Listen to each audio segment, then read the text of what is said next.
तो मूवी की शुरुआत में है हमें दिखाया जाता है कि दो लोग इस जंगल के खास इलाके का सर्वे कर रहे थे। इनमें से एक ट्यूबलाइट को एक जगह फिट किए हुए था और दूसरा अलग अलग जगहों पर प्रिज्म बॉल को लगा रहा था। ऐसा करते करते एक जगह वो बॉल अटक जाता है।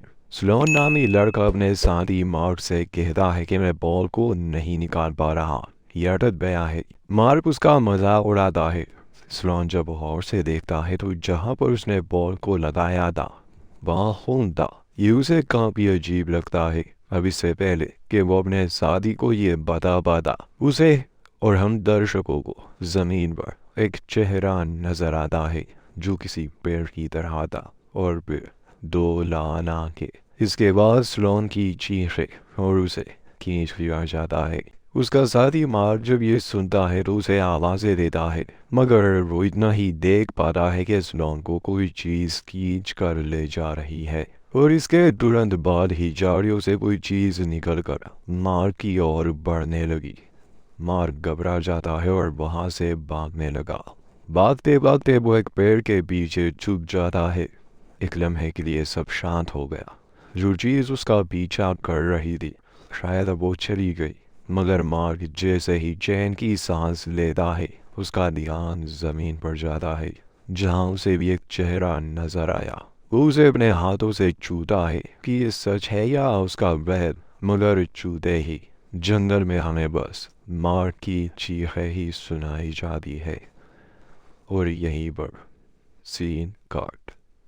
अगले दिन सुबह के 7:24 पर हमें दिखाया जाता है कि माइकल नामी एक व्यक्ति अपने बेटे लुइस के साथ जंगल में शिकार पर आया था। असल में माइकल अपने बेटे को शिकार करना सिखा रहा था। इनके पास एक डॉग भी था जिसका नाम इन्होंने बो रखा था। डॉग काफी टाइम से डायरेक्शन में जाना चाहता था, तो माइकल लुइस से कहता है कि बेटे इसे खुला छोड़ दो, इसे अपना काम करने दो, शायद इसने शिकार को सूंघ लिया है। लुइस जब बो को खोल देता है, माइकल उसे समझाता है कि कुत्ते शिकार करने में काफी मदद करते हैं क्योंकि इनकी इंस्टिंक्ट हम इंसानों के मुकाबले तेज होती है। अब चलते चलते लुइस की नज़र मार्क और स्लोन के सर्वे इक्विपमेंट्स पर पड़ती है। वो अपने पिता को बताता है। माइकल कहता है कि ये तो सर्वे के इक्विपमेंट्स है, शायद कोई इसे यहाँ छोड़ गया है। ठीक उसी समय उनका डॉग बो वो भौंकने लगा। दोनों वो बाप बेटे देखने जाते हैं। ये देखकर उन्हें हैरानी होती है कि खून से सना और पटा हुआ एक शर्ट वहां पड़ा था। ये देखकर माइकल समझ जाता है कि यहाँ कोई गड़बड़ है।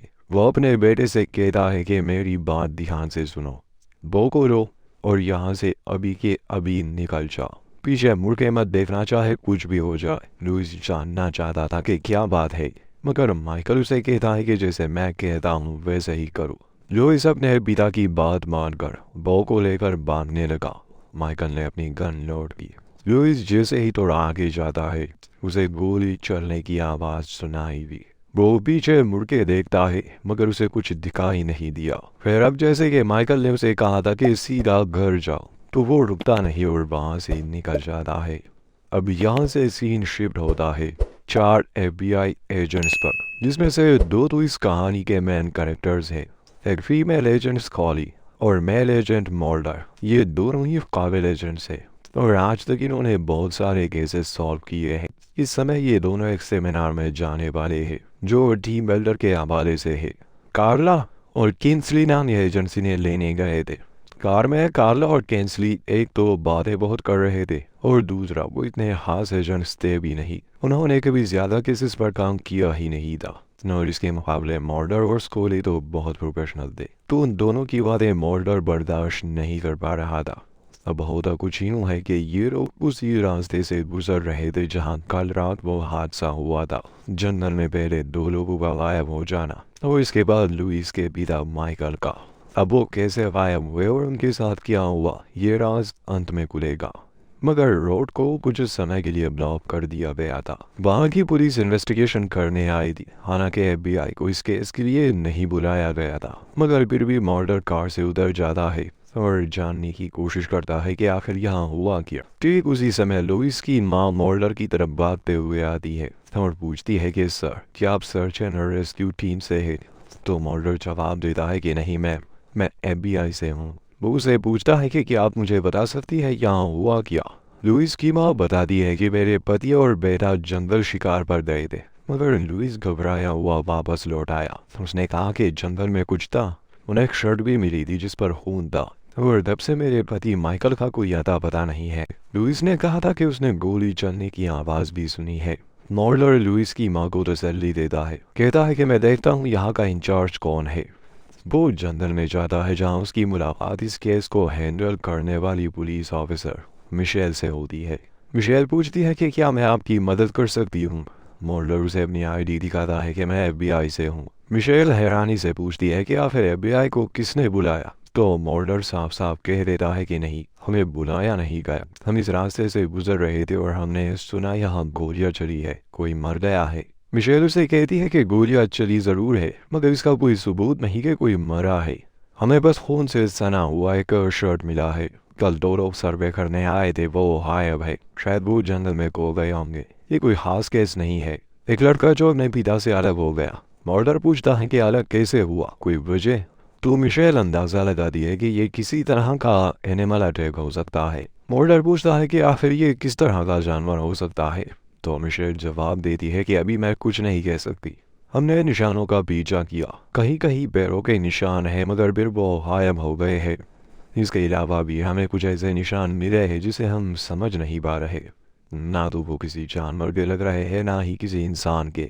मॉडलर माइकल के बारे में पूछता है कि उसका क्या हुआ, तो मिशेल बताती है कि उसके पैरों के निशान भी आसपास के झाड़ियों तक ही है, मगर उसके आगे नहीं।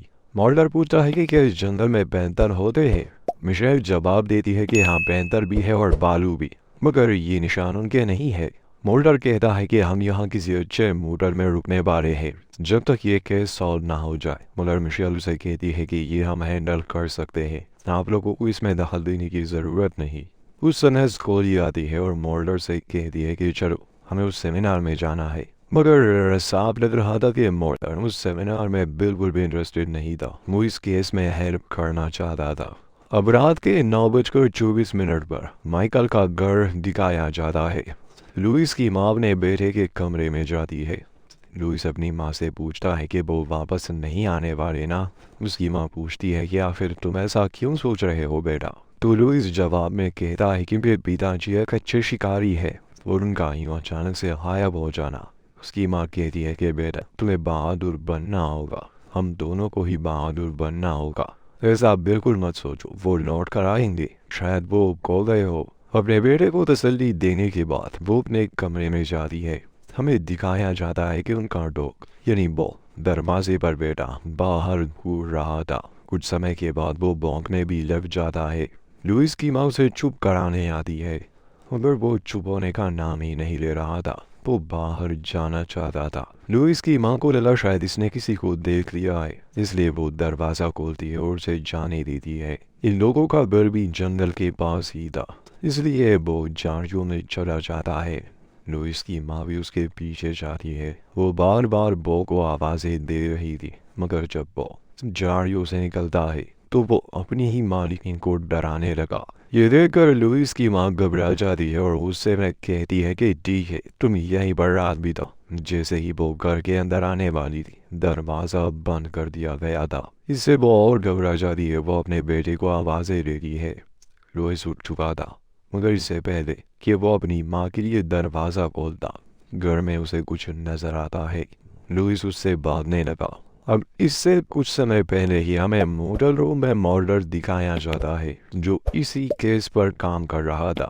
फिर कोरी वहाँ आती है, उसके लिए खाना लाती है। मॉडलर उसे पूछता है कि ज़रा सोचो,